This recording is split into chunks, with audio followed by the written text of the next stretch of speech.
Mesdames et messieurs, je vous dis bonsoir, bonsoir, bonsoir, mesdames et messieurs. Je vous dis bonsoir, mesdames et messieurs, bonsoir, bonsoir.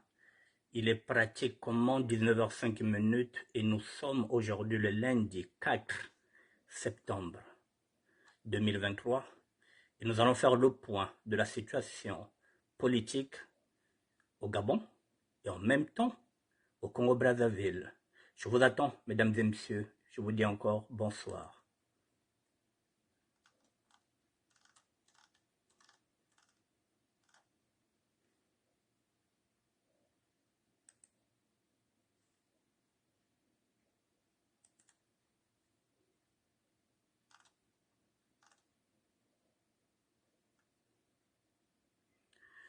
Bonsoir, bonsoir, mesdames et messieurs. Je vous dis bonsoir, bonsoir. Je vous attends. Connectez-vous, connectez-vous. Nous allons faire le point sur la situation politique du Gabon. Puisque ce qui se passe au Gabon peut nous aussi, en même temps, nous interpeller en tant que Congolais de Brazzaville. Je vous attends, mesdames et messieurs. Nous allons faire le point de la situation politique du Gabon et celle du Congo-Brazzaville. Je vous attends. Nous sommes aujourd'hui le lundi 4 septembre 2023, mesdames et messieurs. Nous avons beaucoup de choses à développer.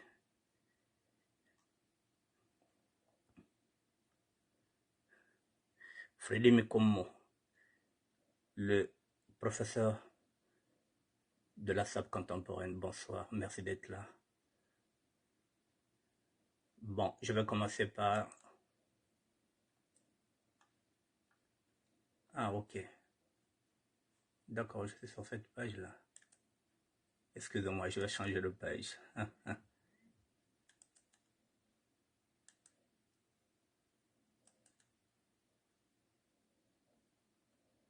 Je vais changer de page. J'étais dans une autre page.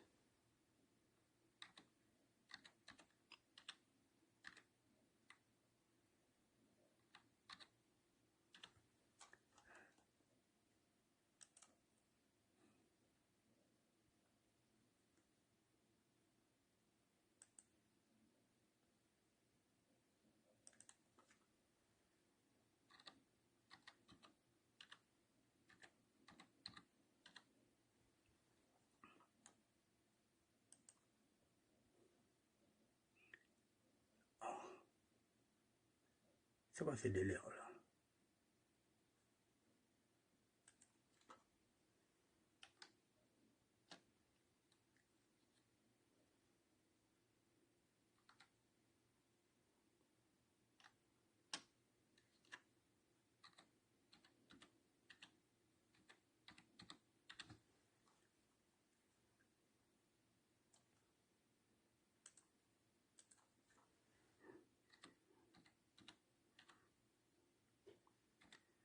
Excusez-moi, mesdames et messieurs, je suis parti rentrer dans un autre compte, puisque j'en ai deux. Voilà, là, je vais rentrer sur... D'accord, j'y suis. Bon, voilà. Mesdames et messieurs, nous allons développer. Bonsoir, Bilal, Mossi.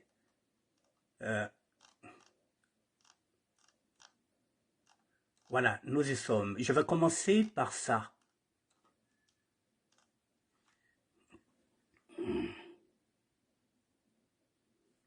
Ne quittez pas, mesdames et messieurs.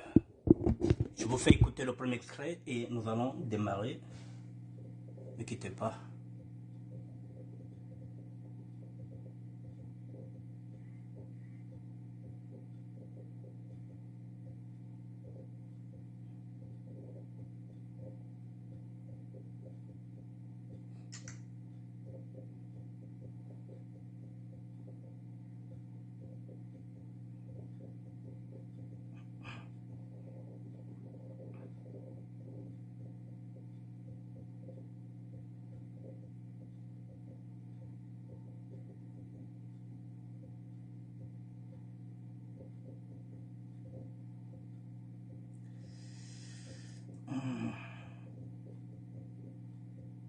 Excusez-moi, je suis en train de chercher quelque chose. Voilà. Je l'ai sur Messenger. On va y aller. Permettez. 16h58.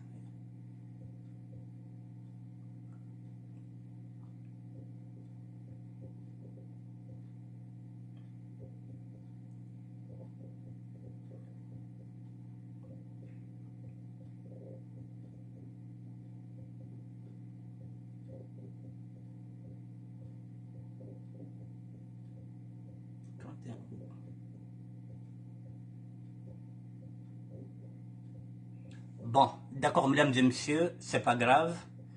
Euh, c'est pas grave, comme j'ai pas le son. C'est pas grave. Bon, je vais faire ceci.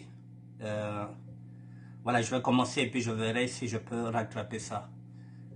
Bon.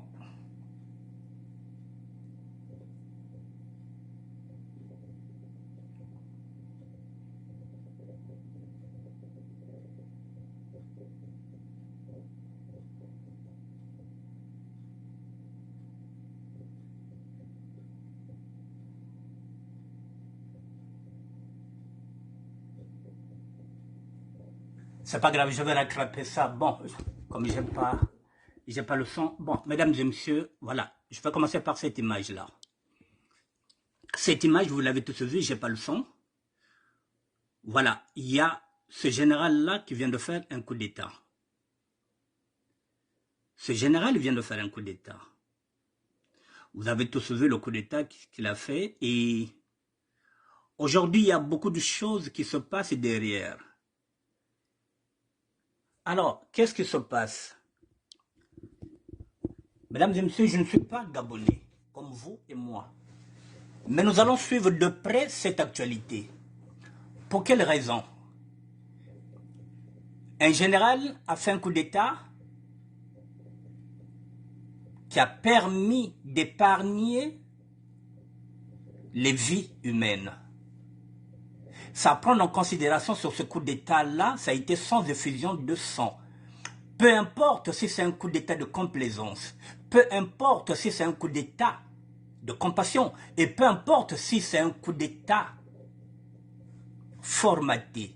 Le plus important, c'est que le peuple gabonais s'est réveillé sans voir la gueule d'Ali Bongo. C'est fini, la gueule d'Ali Bongo, les Gabonais ne le verront plus. C'est déjà ça, la première satisfaction, c'est un kiff, c'est une satisfaction générale. C'est-à-dire que là, Bongo ne sera plus président, il ne dansera plus. Et c'est déjà une satisfaction en elle-même pour le peuple gabonais. Et comme à chaque chose, son temps, à chaque jour se fait sa peine, mesdames et messieurs. Ce général est en train de réformer. J'avais fait une émission jeudi où j'avais dit depuis 1960, les intellectuels n'ont jamais réformé nos sociétés, ou plutôt notre société, la société africaine. Ce sont les militaires qui sont en train maintenant de faire le travail des intellectuels, des gens qui sont super diplômés. Là encore, c'est un militaire qui est en train de réécrire une nouvelle constitution. Et là, il fait appel au clergé, il fait appel à la société civile pour qu'on puisse discuter ensemble. La première des choses, il a fait un coup d'État, évidemment pour éviter le chaos. C'est déjà ce qu'on appelle des avancements. Lorsque vous avez déjà en face quelqu'un qui vous tend la main pour dialoguer, le dialogue, c'est ce qui n'est pas possible au niveau du Congo-Brazzaville. Là, nous avons des militaires qui sont là pour dialoguer. Excusez-moi. Un général qui vous dit qu'il est chrétien catholique, et chaque dimanche, il va à l'église, il met l'église aussi locale en contribution. Chez nous, l'église locale est corrompue, elle ne parle pas. Là, l'église est en train de jouer un rôle que nous avons eu en 92, où on avait donné le pouvoir à Monseigneur Nkombo pour désigner un ministre de transition, Milongo. Nous en sommes là, mesdames et messieurs. Peu importe le coup d'État. Même si on a déshabillé Pierre pour habiller Paul, le plus important, c'est qu'Ali Bongo n'est plus président de la République. Et alors, mesdames et messieurs, oui, ça peut être un coup d'État formaté. Oui, ça peut être un coup d'État arrangé. Mais on va avancer. On va avancer comment? Et là, on est en train d'écrire une nouvelle constitution où celui qui ne sera pas, le Gabonais qui ne sera pas Gabonais de père et de mère, ne se présentera jamais aux élections présidentielles. Je répète, et je vais le mettre, nous allons le lire ensemble. Les avancées, je parle d'avancées, mesdames et messieurs, qui sont là et qui sont palpables. Voilà.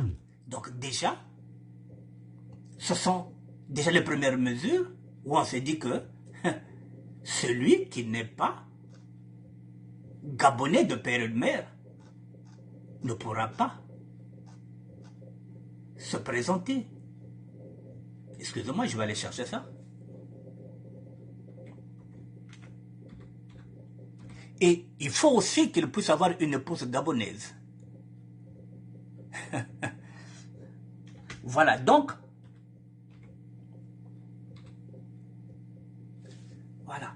Donc ça signifie déjà, c'est déjà des avancées, qu'on le veuille ou pas, avançant doucement, doucement. Au lieu d'aller faire, par exemple, comme le chef de l'État congolais qui nous dit allons seulement. Ici, non, c'est pas allons seulement. Nous allons avancer pas par pas, mesdames et messieurs. Et le peuple gabonais doit avancer. Doit avancer. Parce qu'il y a deux personnes qui se battent, la troisième, c'est celle qui vient séparer. Les militaires ont tendu la main à la société civile. Il faut que l'opposition avance. Il faut qu'elle avance. Qu'elle travaille ensemble avec ce militaire-là. J'arrive, mesdames et messieurs.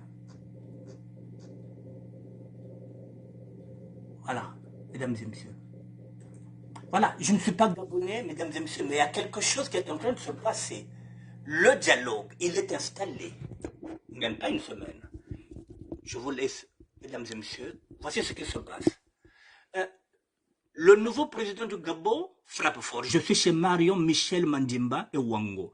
Les grandes lignes du projet de constitution du Gabon. Donc les lignes du projet sont maintenant écrites par les militaires et non par les intellectuels. Nul ne peut être candidat s'il naît de père et de mère originaire du Gabon. De plus, il doit avoir une épouse gabonaise. Mesdames et messieurs, donc, exit, les Omar Denis ne seront plus jamais président au Gabon. Les Ping et autres, ce qui revient à dire que le rêve du chef de l'État congolais qui voulait placer son petit-fils au Gabon est anéanti. Son petit-fils ne sera jamais président au Gabon parce que la mère de son petit-fils est congolaise. Je cite Edith. Donc il faut avancer. Ce sont des avancées qu'il faut souligner. Il ne faut pas seulement voir le coup d'État, il faut voir ce qui est là. Ce qui revient à dire quoi? Donc il faut avancer avec ce militaire, même s'il fait partie de la famille Bongo. L'ouverture est là, il faut effectivement avancer. C'est dans le dialogue, mesdames et messieurs, qu'on arrive à construire. Si je suis l'opposition gabonaise, mesdames et messieurs, je ne suis pas gabonais, mais je pense que cette main tendue-là, il faut la prendre. Il faut prendre cette main tendue. Alors, mesdames et messieurs, voilà, ça c'est déjà le premier fait. Le coup d'État, il est là. Qu'il soit formaté, qu'il soit ce qu'on appelle un coup d'État de complaisance, un coup d'État de compassion, mais au moins, il a le mérite d'avoir sauvé les vies humaines. Sinon, ce serait un carnage. Si Ali Bongo était investi comme chef de l'État, il allait faire un carnage. C'est déjà ça de gagner l'armée. Pour une fois, je ne sais pas, elle était républicaine. Elle a sauvé les vies des Gabonais. C'est pas à négliger. Le dialogue est installé, que les Gabonais s'installent ensemble avec lui. La transition, nous l'avons connue en 92. Et pourquoi le Gabon ne peut pas aller en transition? Il faut que le Gabon... Il ne faudrait pas que le chef de l'opposition s'arc-boute seulement aux élections qu'il avait cru peut-être gagner. Il ne faudrait pas qu'il se libère, puisqu'il n'y a plus de majorité présidentielle, il n'y a plus de constitution, il n'y en a plus, tout a été annulé. Eh bien, qu'il travaille avec maintenant les militaires pour voir ce qu'on peut faire dans 1 an, dans 2 ans, s'il y aura une alternance. Eh bien, il faut avancer, mesdames et messieurs. Voilà ce que je voulais dire sur ce coup d'État-là, que nous avons condamné, mais que je vois qu'il y a des avancées. Et quand il y a des avancées, eh bien, il faut dire qu'il y a des avancées. Voilà. Je vais prendre, pas le deuxième sujet, mais on va continuer sur ça.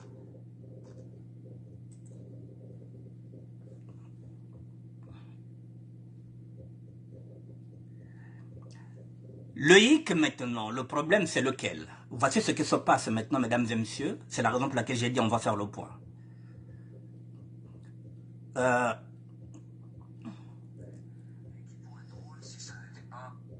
Bon, on y va. Tragique. Voilà. Tragique puisque c'est l'argent des Gabonais qui, depuis 55 ans, part dans les poches du clan Bongo parce que c'est un plan. J'ai passé vraiment la journée dans l'arbre généalogique. C'est très vaste, c'est très compliqué parce que voilà, tout est une question. Là, vous voyez, Omar Bongo, tout commence avec Omar Bongo qui arrive donc en pouvoir en 1967. Vraiment le symbole de la France-Afrique, validé par De Gaulle. Pour vous donner une idée, quand il venait, il allait au Meurice et vous aviez tous les hommes politiques de gauche ou de droite qui venaient pour récupérer de l'argent pour financer les campagnes et pour s'acheter aussi des Patex et autres. C'est complètement délirant.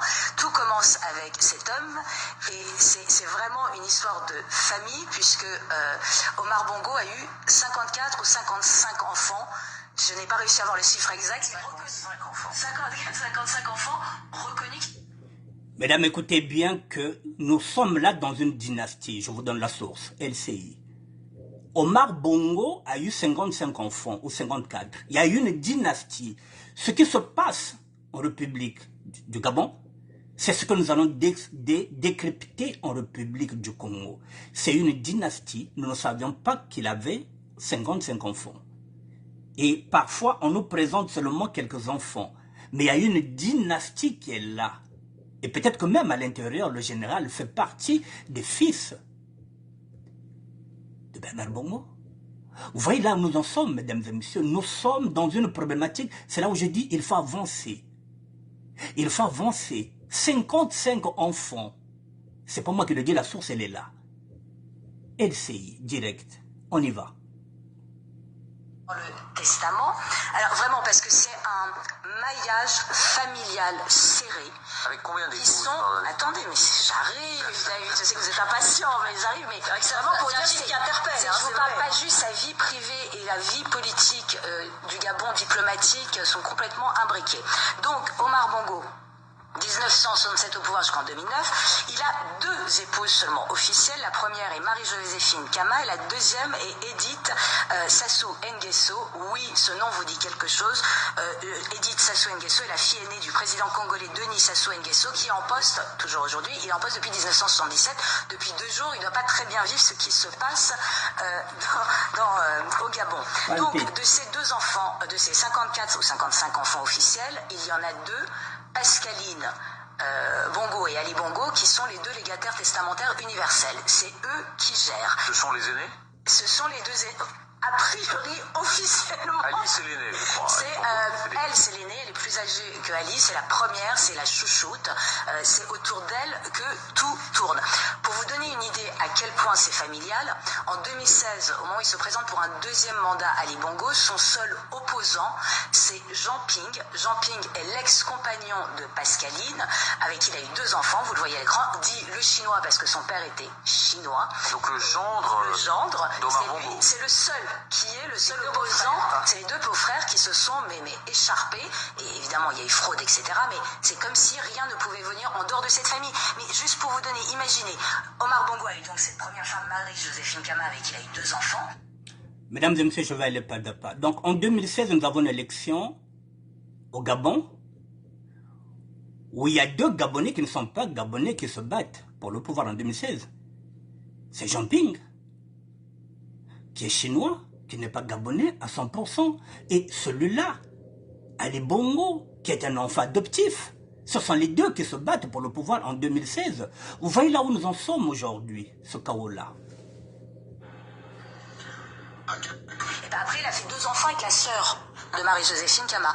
Et autre chose, le père d'une de ses maîtresses, Omar Bongo, a épousé une des filles de Omar Bongo, Flore Bongo, qui a été secrétaire générale de la présidence pendant des années. Vous voyez l'idée? Donc en même temps, beau-frère et beau-fils, etc. C'est assez... Donc personne, et Omar Bongo a systématiquement fait des enfants avec les sœurs ou les filles de ses ministres. Donc c'est quand même difficile d'échapper au clan Bongo, étant donné qu'il y a des enfants avec tous les ministres, à peu près, j'en ai calculé une vingtaine quand même, c'est pas mal. En haut de cette pyramide, de cet imbroglio sentimentalo-politico-diplomatique, il y a Pascaline. Pascaline Bongo, elle est énormément connue parce qu'elle a eu une aventure avec Bob Marley qui a été racontée dans des documentaires, dans des livres, etc. En 1980, il tombe amoureux et c'est pour ça que Bob Marley est venu chanter pour l'anniversaire d'Omar Bongo. Pascaline, la préférée donc de son père, a été ministre des Affaires étrangères pendant 4-6 ans et elle a été surtout directrice du cabinet présidentiel et siégé au conseil d'administration de Total, à l'époque l'opérateur majeur évidemment au Gabon, et surtout elle tenait la caisse de Delta Synergie qui est la holding familiale, ce qui explique que ça a été la première mise en examen pour l'affaire des biens mal acquis. 9 des 50 enfants sont mis en examen, l'enquête est encore en cours. Alors on dit ça, biens mal acquis, qu'est-ce que ça veut dire? Ça veut dire 33 appartements et hôtels particuliers d'un montant de 150 millions d'euros. C'est des millions d'euros dans des hôtels parisiens, d'achat de montres de luxe, de voitures de luxe, de tout de luxe. C'est délirant et tout ça c'est du détournement d'argent du Gabon qui finissent dans en gros un arrondissement particulier. Mesdames et messieurs, ça vous rappelle qui ça? C'est pas Sassou Nguesso qui fait des enfants partout, qui en a maintenant toute une dynastie? Nous sommes dans le même système de la dynastie, où tout le monde couche avec tout le monde, où on fait des enfants n'importe où, avec n'importe qui. C'est une dynastie et en place. Voilà où nous en sommes. Et il y a des biens mal acquis, il y a des appartements, il y a tout. C'est le même système de Bongo que le fils, Ali, arrive à continuer. C'est ce même système que Kiki voulait continuer, perpétuer s'il prenait la relève de son père. Nous y sommes, on y va. Lentement, mais sûrement. De Paris, c'est tout à fait impressionnant. Vraiment, c'est ça que ça veut dire. Et tout ça a été géré par Pascaline. Ce qui se passe, c'est que Pascaline, à l'arrivée de son demi-frère Ali Bongo au pouvoir, elle est mise de côté. Elle pensait redevenir ministre des Affaires étrangères, puisque c'est elle qui résonne dans la famille de Los Angeles à Paris, en passant par le Cap, etc. Elle est très mondaine, très présente, etc. Non, son frère l'exile. Donc elle part à... exil sympathique, elle part à Los Angeles dans l'une de ses propriétés. Pour vous donner une idée de combien elle s'est ennuyée, et ben pour une soirée Star Wars, elle se fait livrer 3647 $ de crème glacée. Et j'essaie de visualiser. Pour fleurir sa villa, c'est 17 000 $ mensuels et une note de 8,3 millions de dollars en jet privé parce que l'ennui, ça pèse. Donc là, son frère, c'est quand même l'argent familial. Donc ils l'ont fait revenir au Gabon où tout d'un coup, elle s'est un peu mise en religion. Donc maintenant, elle porte des robes blancs. Bah oui. Et puis c'est elle, la mandataire, donc c'est les légataires, donc elle dépensait tout l'argent. Donc quand je vous raconte tout ça, il n'est pas étonnant que le général Brice Oligui Nguema, de 48 ans, qui a fait le putsch, qui aujourd'hui est le président de la transition, il n'est pas étonnant de découvrir, on l'a découvert cette nuit, enfin, puisqu'on a sorti sa biographie, cet homme que vous voyez, c'est le neveu et le dernier aide de temps de Omar Bongo. Et après la mort d'Omar Bongo en 2009, Ali l'a envoyé au Sénégal comme attaché militaire et au Maroc. Pourquoi? Parce qu'il le soupçonnait de détournement financier. Et effectivement, une enquête a été ouverte aux États-Unis contre le nouveau homme fort du Gabon parce qu'il a acheté 3 maisons dans le Maryland d'une valeur de 1 million de dollars qu'il a acheté cash. Donc, on en sait comment vous dire. C'est compliqué quand vous avez 54 enfants. De tous ces gens, un bongo peut en cacher un autre. Et c'est vraiment une idée. C'est-à-dire que là, quand on disait, on sentait la révolution de Palais, c'est que cet homme vient du clan Bongo. Il en a profité puisqu'il a quand même réussi à acheter 3 maisons et d'autres détournements d'argent. Il est revenu en odeur de sainteté en 2019 après l'AVC de Ali Bongo qui avait besoin d'un homme de confiance et pourquoi pas un cousin germain quand même, c'est quand même toujours utile. Mais où que j'ai pu regarder, il n'y a pas un poste depuis 55 ans qui a été occupé au Gabon par une autre personne que quelqu'un lié à Omar Bongo qui l'avenir n'est pas écrit. Mesdames et messieurs, vous entendez ça, la source, c'est pas moi qui le dis. Pendant 55 ans, depuis le pouvoir de Bongo, personne n'a jamais occupé un poste dans l'entourage de Bongo, si ce n'est pas un entourage de Bongo, c'est des personnes. Il faut être dans la dynastie de Bongo pour occuper un poste au plus haut niveau. Vous voyez donc là, 54 enfants, et celui-là, on nous dit c'est un cousin germain. Et quelques langues au Gabon commencent à tourner, on se dit, qu'est-ce qui ne prouve pas qu'il fait partie des fils de Bongo? C'est la raison pour laquelle peut-être qu'on lui avait donné ce poste-là. Et c'est la raison pour laquelle on est en train de le placer. Vous voyez là où nous en sommes, mesdames et messieurs. Et pourquoi j'insiste sur ça? L'opposition doit réfléchir. C'est une dynastie. Alors, comment détrôner une dynastie? l'opposition doit réfléchir, soit d'aller au dialogue. Parce que là, c'est compliqué. 54 enfants, ces enfants-là ont fait des enfants, leurs enfants ont fait des enfants, il y a toute une dynastie, donc parfois, peut-être à l'intérieur, il y a déjà au moins 500 postes qu'ils occupent. Nous sommes pratiquement dans le tribalisme mboshi. Nous sommes là, au centre d'une dynastie qui ressemble au pacte du Nord, avec le pouvoir qui est entretenu par les mboshi. Nous y sommes. J'arrive, on écoute. Non, mais effectivement, au Congo voisin, étant donné qu'il y a aussi énormément d'enfants de Omar Bongo, ils doivent beaucoup trembler puisque tout ça est évidemment lié. Lors de ce que j'appelle moi un massacre.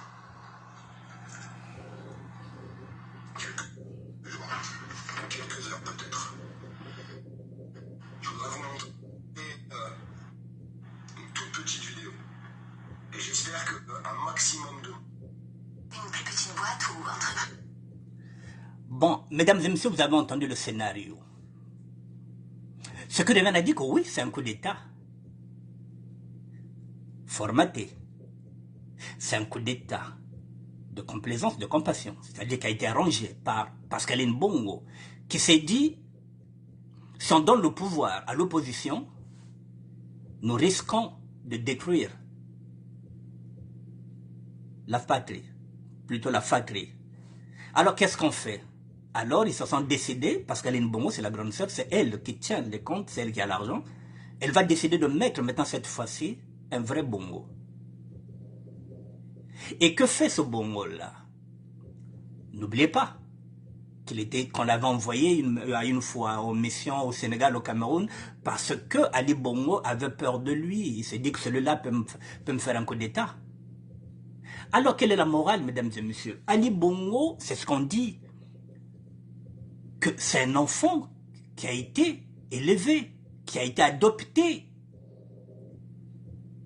et qui se retrouve maintenant président de la République, mesdames et messieurs. Lorsqu'on n'est pas gabonais ou bien congolais de pure souche, on peut faire du mal à cette population parce qu'on n'a pas la fibre. Qui a fait souffrir les Gabonais? C'est le fils adoptif. Et en ce moment-là, qu'est-ce qu'on fait? Le ministre de l'Intérieur d'Ali Bongo, congolais de Brazzaville, en ce moment-là, on va chercher des alliances et des circonstances ailleurs. Pas les Gabonais, puisqu'on n'est pas Gabonais à 100%. On prend les Rwandais, on prend les Béninois, on prend les Ouest-Africains et on donne aux Ouest-Africains, on leur donne les cartes d'identité gabonaises pour avoir un électorat, pour bourrer les urnes. Et en ce moment-là, le peuple gabonais est en train de souffrir. Parce que celui qui est là n'est pas Gabonais de père et de mère. Et il veut des alliés, de circonstances. Ce sont les étrangers.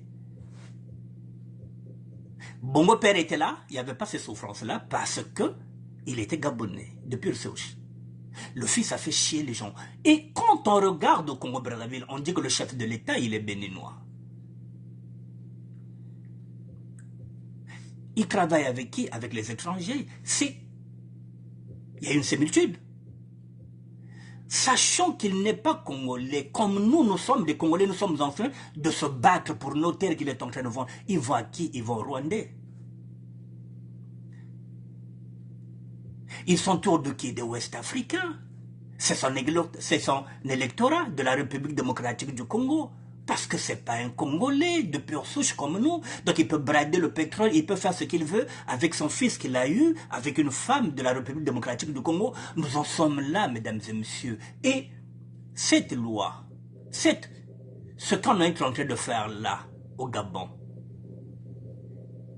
le colonel, qu'est-ce qu'il fait, le général plutôt? Il est en train de se débarrasser aussi de la fatrie d'Ali Bongo qui ne reviendra jamais au pouvoir, puisqu'il faut maintenant être congolais, de père et de mère, pour briguer la présidence de la République. C'est ce que nous ferons au Congo-Brazzaville. Vous n'êtes pas congolais de père et de mère, c'est ce qu'on appelle la congolité. J'avais des documents que j'allais vous montrer, mais je n'ai plus le temps. Ça a commencé en Côte d'Ivoire, mesdames et messieurs, l'ivoirité.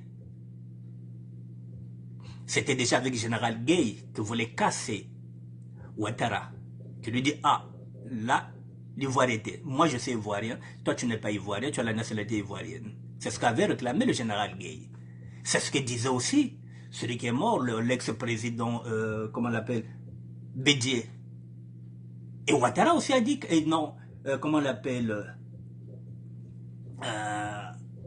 Laurent Gbagbo aussi a utilisé ça, il a dit, mais moi c'est ivoirien. Mais vous voyez, dans son propre pays, il a été arrêté, on a mis en prison. Alors que c'est lui le vrai ivoirien. Ils ont mis qui? Un Burkinabé.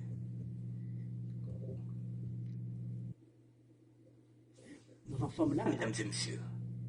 Nous avons mis Sassou qui n'est pas congolais. Il n'a pas la fibre comme la nôtre parce qu'il n'est pas congolais. Donc ils peuvent en noter, ils sont fous. Et on constate quoi? Avec la passivité des intellectuels du Sud. Nous en sommes là. Aujourd'hui, c'est ce qu'il explique. Lorsque les militaires font un coup d'État, on dit que c'est un coup d'État. Mais lorsque ces chefs-là tripatouillent la Constitution, bouche cousue, il n'y a personne qui parle. Je reviens encore sur ça. Mesdames et messieurs, pardon, il n'y a pas longtemps, je repars sur le 24 juin. Il y a à peine quoi, 2 mois. On parle de quoi? Makamba Mabele, le concert de Roga était un concert national. Tout le monde appelait à l'unité nationale. Aujourd'hui, on va noter. Nanwana Zoloba. Bomoni Nordis wapi wana telemino eza Makamba Mabele. Mabele yango bazo teka oya biso. L'ocre, li Kamba Mabele zalaki nango concert ya Roga. Un concert privé avec un producteur. On en a fait toute une tonne que non, c'est le Congo d'abord, le Congo qui gagne. Et là, on est en train de voir le notaire. Où sont les nordistes? Makamba Mabele Zawab. Bozolobate.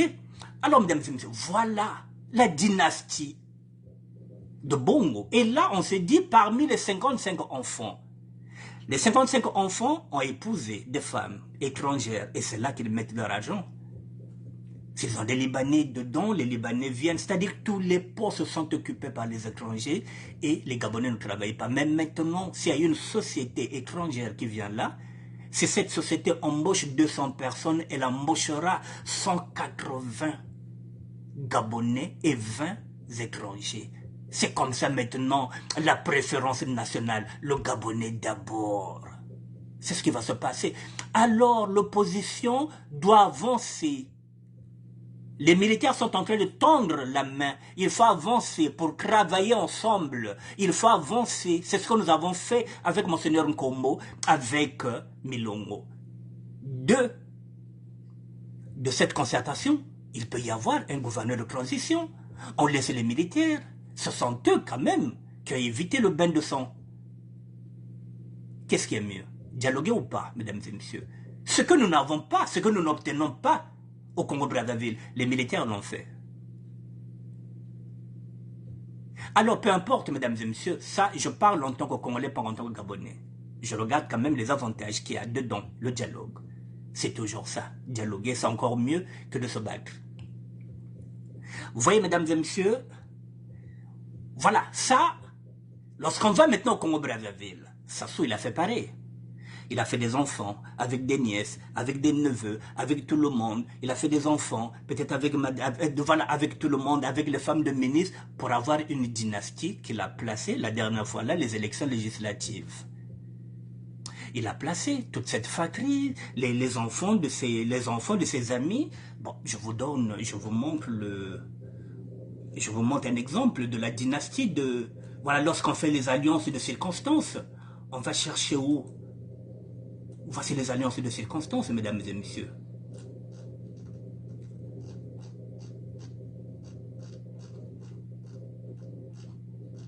Excusez-moi. Les alliances de circonstances, mesdames et messieurs, c'est ce garçon-là. Je vais vous montrer sa photo.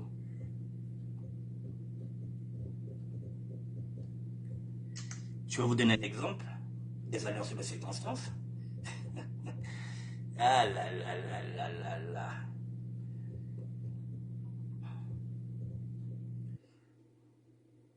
Il faut qu'on se batte, il faut que nous faut battre à Bakwenda, il faut battre à Bakinde. Na dynastie na bango, il faut battre Tambola. Mesdames et messieurs, il faut battre Tambola. Voilà. Il faut battre Tambola. Est-ce que là, nous aurons des militaires qui peuvent faire la même chose, qui peuvent éviter le bain de sang, dialoguer avec le peuple, redonner le pouvoir, repartir encore vers une transition? Est-ce que c'est possible? Est-ce que Bamboshi Bako Salango? Là, les militaires l'ont fait. Excusez-moi. Donc les Mbochés peuvent le faire. Ce que Balingé. Et encore. Je vais vous montrer quelqu'un.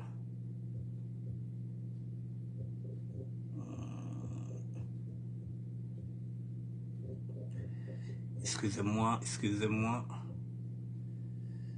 Je vais le prendre.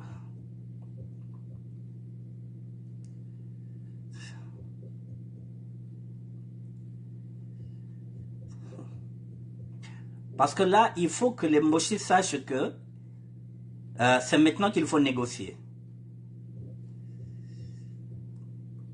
Parce qu'après, ce serait trop tard. Voilà. Si le peuple va chercher le pouvoir, ce serait trop tard.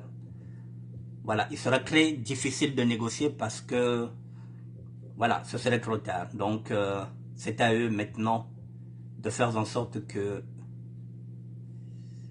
bon,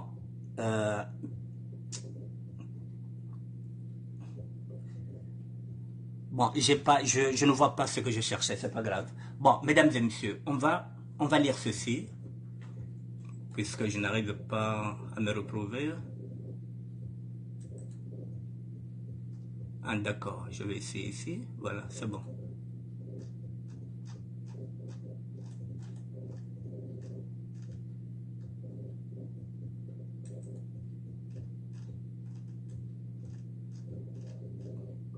Non, je ne l'ai pas.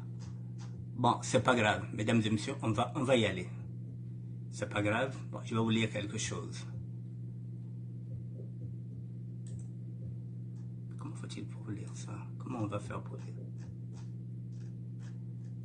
Bon, d'accord. Bon, mesdames et messieurs, vous voyez la République du Congo.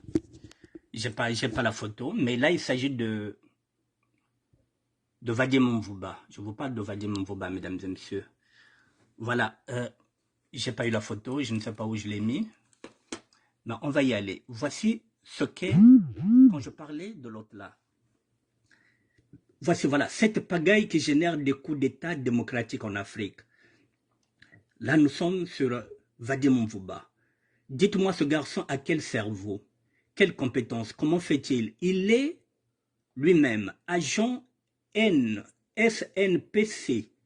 Il est député national. Il est premier secrétaire de la FMC.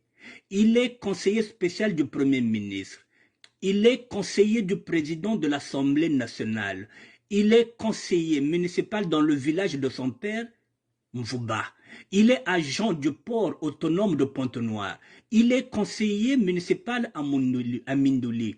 Il est consultant ukrainien au Congo. Son nom est Vadim Mvuba. Tout ça parce que son père est président de l'Assemblée. Il faut que les pouvoiriens changent radicalement leur façon de faire, sinon un coup d'État démocratique va les balayer. Mesdames et messieurs, à lui tout seul, il a pratiquement 9 postes. Lorsque je parlais de la dynastie, il fait partie de la dynastie de son père. Et son père lui-même fait partie de la dynastie de Sassou Nguesso. Il a au moins 9 postes. Et il ne gagne pas moins de 25 000 €. Est-ce que c'est pas scandaleux ça? Est-ce qu'on a le droit de parler ou pas? Est-ce que c'est pas scandaleux? 9 postes à lui. À quel moment il est là lorsqu'il y a un conseil municipal à Mindouli? À quel moment il est consultant ukrainien au Congo? À quel moment il est agent du port autonome de Pointe-Noire? Il est conseiller municipal dans le village de son père. Parce que dans le village de son père, personne ne peut jouer ce rôle-là. Il n'y a que lui. Il n'est jamais là. Conseiller du président de l'Assemblée nationale. Le président de l'Assemblée nationale, c'est qui? Mais c'est son père. Ce sont des conflits d'intérêts. Donc à cela s'ajoute la dynastie Sassou Nguesso. Mesdames et messieurs, c'est ce que je vous disais la fois passée. Le pouvoir est entre les mains des nordistes depuis 40 ans. Le chef de l'État a tout eu. Il est dans les affaires politiques depuis pratiquement 50 ans. Et ça fait au moins 40 ans qu'il est au pouvoir. Mesdames et messieurs, Dieu lui a tout donné. Il lui a donné le pouvoir, il lui a donné l'argent, il lui a donné tout, la richesse, la beauté. Il a tout eu, mesdames et messieurs, à part 5 ans. À part 5 ans de disette où il était parti en exil forcé. Mais la plupart du temps, si ça fait 50 ans qu'il est dans le paysage politique, ça fait 45 ans qu'il est reine, on mec incontesté. Il avait tout le temps, mesdames et messieurs, de faire évoluer le Congo, d'avancer, de donner à manger au peuple. Non, il a affamé le peuple. Il a tué le peuple. Alors, dites-moi ceux qui sont du Nord. Donnez-moi une raison, une seule et une simple, qui va faire qu'on puisse lui donner des circonstances atténuantes. Qu'est-ce qui va faire qu'on lui donne une seconde chance qu'il n'a pas eu en 50 ans? Il a tout eu. Et lorsque Dieu donne, il vous donne le pouvoir. Il vous donne le pouvoir de régner sur les animaux et non de régner sur les hommes. Parce que Dieu nous a créés à son image. Nous sommes nés égaux. Il ne peut que s'en prendre à lui-même parce que le premier tribaliste, c'est lui. Et qu'on le veuille ou pas, il y a une fissure. Il ne peut pas bien dormir, mesdames et messieurs. Et ses rêves sont en train de s'effondrer. Le petit-fils ne sera plus jamais président au Gabon, puisque au Gabon, il faut être congolais de père et de mère. Lui, il voulait placer son petit-fils là-bas pour que ce dernier puisse protéger son tonton Kiki au Congo-Brazzaville. Nos pensées ne sont pas celles du Seigneur. Nous allons me confondre, Andy. Alors, au Congo-Brazzaville, son fils ne sera jamais président. Alors, qu'est-ce qu'il veut, le chef de l'État? Est-ce qu'il va sortir par la grande porte? Ou il va aller jusqu'au bout dans cette logique qui est la sienne, c'est-à-dire dire à l'armée de tirer, comme il a l'habitude de faire? Est-ce qu'il va faire un carnage? Est-ce que dans l'armée, il y a encore des militaires qui sont républicains?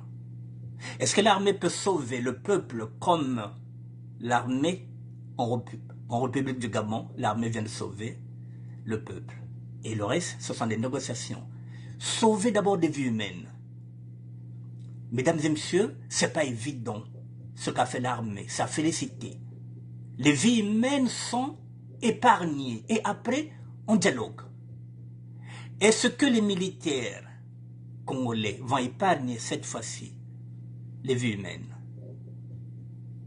pour déposer maintenant Denis Sassou Nguesso pour qu'on aille à une transition comme il est en train de se faire au Gabon? Vous voyez ce qui est en train de se jouer, mesdames et messieurs? Soit nous entrons dans le chaos et le peuple va chercher le pouvoir et ce serait chaotique. Sachant que le peuple sait que ceux qui ont l'argent, ce sont les mochis. Donc toutes les maisons des mochis seront vandalisées. Et qui contrôlera le peuple? Personne. Il y aura des viols. Il y aura des massacres, mesdames et messieurs. Il faudrait que maintenant les mochis et les nordistes puissent le savoir maintenant que là, il n'y a plus d'issue. Si betu kwen bak pouvoir ya na kubaka na ngolo, si betu kwen était na palais, faut bien ça tu vas indwa ba union se tuina. Les Congos vont rentrer. Et ce serait chaotique.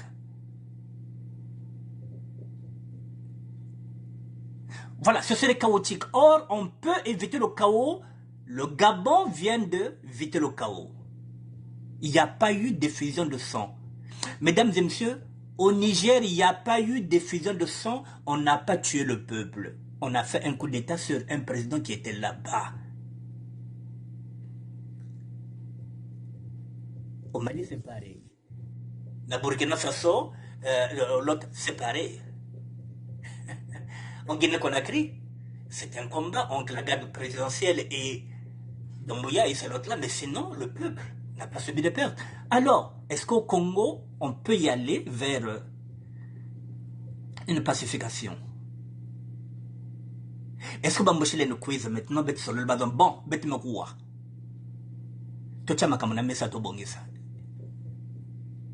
Ou bien ils vont aller jusqu'au bout de la logique. Celle de Sassou, où il dit allons seulement et il y aura du carnage. Qui dit carnage dit CPI, la Cour pénale internationale. Le dictateur n'a pas d'issue. Soit on l'arrête, soit on le tue, et soit il va fuir, il va aller en exil. Il n'a que trois issues, le dictateur.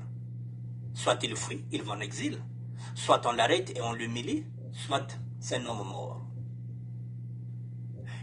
Ceausescu était tué le même jour qu'il avait perdu le pouvoir avec sa femme. On connaît la fin de Kadhafi, qu'on a traîné le cadavre comme un malpropre. On connaît la fin de, comment on appelle ça, Saddam Hussein. On connaît la fin de tous les dictateurs. Alors, monsieur Sassou, Denis, la balle est dans votre camp. C'est à vous de réfléchir parce que c'est vous, le mec d'art. Le bateau de Titanic, c'est vous. C'est vous qui êtes faiseur de rois et de reines. Est-ce que vous allez aller en guerre contre le peuple ou vous allez négocier avec le peuple pour sortir par la grande porte? Voilà, mesdames et messieurs, voici ce que j'avais à dire sur ce sujet-là. Vous avez compris que nous ne voulons plus cette république où le fils de Mvouba, leurs enfants qui font partie de la dynastie, occupent au moins 9 postes pour gagner 25 000 € et pendant ce temps qu'il y a des jeunes diplômés qui sont là, qui ne travaillent pas. Je vous le dis encore, je remets encore pour que vous compreniez combien de postes il y a au moins en Mvouba. Voilà, c'est cette république-là que nous ne voulons plus. Voilà, bah super diplômé, il est lui-même agent SNPC, député national, premier secrétaire de la FMC, conseiller spécial du Premier ministre, conseiller du président de l'Assemblée nationale, c'est-à-dire son père, conseiller municipal dans le village de son père, agent du port autonome de Pointe-Noire, conseiller municipal à Mindoli, consultant ukrainien au Congo. Son nom c'est Vadim Mvouba. Donc, Babat Kena Mayela Kakenibao. Super diplômé. Donc, il n'y a pas d'autres qui peuvent travailler là. Il n'y a que lui. Parce qu'il est le fils d'eux.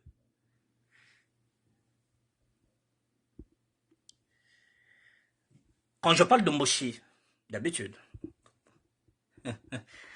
mais ça fait partie de Moshi. Les bêtes qui ont d'abord Moshi, ben que pensez que Moshi, il y a pur Moshi qui a boire. Ça, ce sont des Moshi. Il y a que dire que Congo veille, bah me comment mentalité Moshi, bah que sagana na mbonet Moshi. Donc les bêtes qui ont d'abord Moshi ni ba ou na ba papa ba ou na ba chéri mungala ba union sina qui bouffe dans ce système là. Mon Congo qui na catch quoi que Moshi. C'est ce que nous disons et nous. On ne fait pas sur 2 mesures. Ah, quand même, on s'en fout. Quand il faut charger, on charge. Nous, on charge. C'est pas comme les nordistes qui ne dénoncent pas quand ça ne va pas. Nous, quand ça ne va pas, on dénonce. On dit non, bifubi, baby, bimia qui est bien V. Moi, il y a que soit comme 25 000 € qui a yanti. Mais tu peux dénoncer. Nous, on dénonce. Bisous, on dénonce ça. Ce que les nordistes ne font pas. Alors, mesdames et messieurs, la balle est du côté des nordistes. Soit ils vont déposer le chef de l'État qui a 80 ans, qui n'a plus d'avenir, et qu'ils remettent le pouvoir à travers une transition, et qu'on prépare les futures élections. Soit le peuple va se lever comme un seul homme.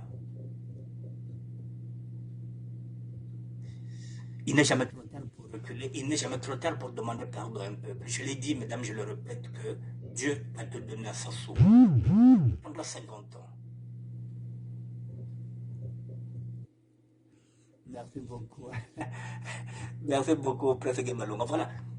Il a eu 50 ans, mesdames et messieurs. Yolo n'a pas eu 50 ans. Massamba Deba n'a pas eu 50 ans. Lissoba n'a pas eu 50 ans. Je sais mandat.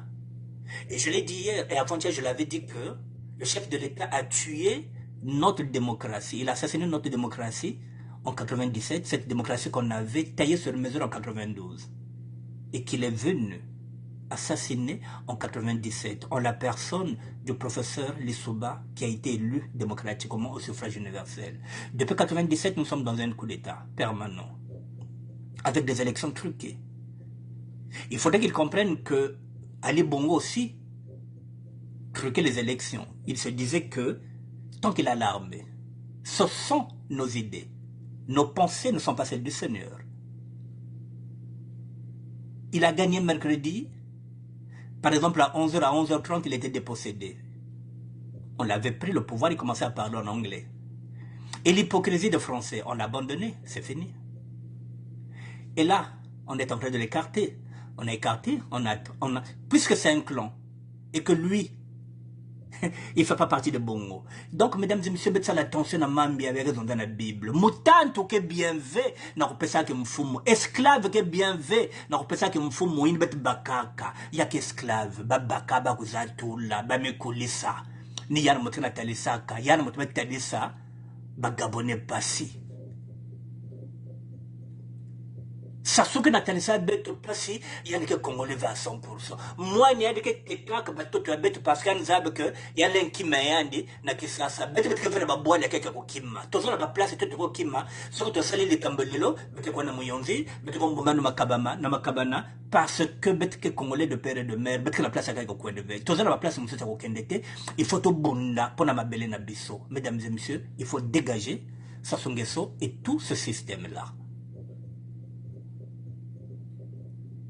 Il n'est pas trop tard pour le dialogue. Et encore, il faut qu'il soit sincère. Et la balle est du côté du chef de l'État. Il n'est pas trop tard, mesdames et messieurs. La preuve, on est qu'au Gabon. Ils sont en train de consulter. L'armée est en train d'écrire, il est en train de faire des réformes. Avec la société civile, ils ont fait appel au clergé. C'est ce que nous avons fait en 92. Il n'y avait pas effusion de sang. On peut encore repartir vers la conférence nationale bis, c'est possible, ou vers un dialogue national avec tout le monde. C'est possible. Bakongo ke barancunier ve, betike njima na kuzi dialogue betike voanda. Comment peuple Movimba, comment une ethnie, une seule ethnie fout la merde au Congo? Vivre le vivre ensemble pour eux, c'est qu'ils puissent garder le pouvoir militaire. Kabulia ve na bapangi, kakabao bamboshi, na bapangi abao ba nordiste. Yai quel bantu. Alors qu'au Congo, qui y a bête surtout, je l'ai dit, je le répète, lorsque nous sommes passés dans cette transition en 92. Mais quand on regarde la tribu d'où venait l'autre là, le professeur Lissouba, il ne pouvait pas gagner une élection. Mais son programme a interpellé toutes les couches. C'est son programme qui l'a fait voter président. Balari me voter and, Bakongo me voter and, Babé me voter and, Babatius me voter and. C'est pas la tribu Ayand, c'est pas la tribu, c'est le programme de Pascal Lissouba qui était tellement alléchant que tout le monde s'est reconnu dans ce programme-là. On l'a voté. En 2021, on a voté pour un candidat qui avait un bon programme, qui n'avait pas l'argent. On a voté pour Guébis Mafé Kolela. On vote pour un candidat, pas pour sa tribu. Mais tu votes que Pascal Lissouba. Mais il est minoritaire. Mais il a su parler à toutes les couches, à toutes les tribus. Il a gagné. Donc, il ne faut pas seulement attendre que non, biso pouvoir, vraiment biso kaka, il faut que tout ça ait un pouvoir militaire. Congo est abinoté. Congo est abinoté. Ce n'est pas votre propriété, ce n'est pas pour les nordistes, ce n'est pas pour les mouchis. Le Congo appartient à tout le monde. Avant Bino, nous on était déjà au pouvoir. Et après vous, nous reviendrons au pouvoir. Mesdames et messieurs, je reviendrai peut-être demain, il est 20h, voilà, moi j'ai fini. Voilà, vous avez la géopolitique, vous savez que ce qui se passe au Gabon, si ça peut se produire au Congo-Brazzaville, peu importe. Le plus important, c'est que lorsqu'on va se réveiller, qu'il n'y ait plus Sassou, qu'il n'y ait plus de Nguesso. C'est ça le plus important, peu importe celui qui va prendre le pouvoir. Bon, ok, mon frère. Makila Mabé, voilà. Ça ne peut jamais dialoguer, laisse tomber, il doit dégager avec toute sa famille. Il n'y a pas de conférence nationale, ça ne pourra pas marcher. C'est pas grave, frère. Voilà, on est là pour mettre les idées. Voilà, mesdames et messieurs, donc je disais quoi? J'étais en train... Voilà, j'ai perdu le fil. Voilà, j'étais en train de dire... là où nous sommes en train de parler, il peut sortir par la grande porte. Le chef de l'État. il peut sortir par la grande porte. Nous l'avons déjà fait. Maintenant, s'il ne veut pas sortir par la grande porte, s'il veut que ce soit un carnage comme il a l'habitude de le faire, voilà, comme ils disent eux-mêmes que nous avons tué dans le pool, voilà, le ciel n'est pas tombé, mais cette fois-ci, le sud. Il n'y a pas que le pôle, c'est tout le sud. Parce que vous avez tout vendu, donc, droitez la main. Et comme là, c'est pareil, mesdames et messieurs, vous voyez que les nordistes ne parlent pas. Il y a à peine peut-être 10% ou 15% des nordistes qui sont, comment on appelle ça, modérés, qui arrivent à dénoncer, qui se disent non, bah, comment on peut avoir une autorité. Mais à 80%, mesdames et messieurs, tout le nord et tous les mochés sont derrière le chef de l'État. Donc, mettez la main. Voilà, merci à tout le monde. C'est le combat, nous allons le continuer, sans armes, à main nue. Et nous avons les réseaux sociaux, et nous allons lire, nous allons regarder l'actualité au Gabon. Et peut-être qu'aujourd'hui, on va voir aussi, puisqu'on dirait qu'au Togo, ça commence aussi à chauffer. À qui le tour? Merci beaucoup, merci à tout le monde. Bonne soirée à demain, merci. Peut-être que quoi n'était un palais présidentiel. Il y a un gars là pour me. Merci à vous, merci.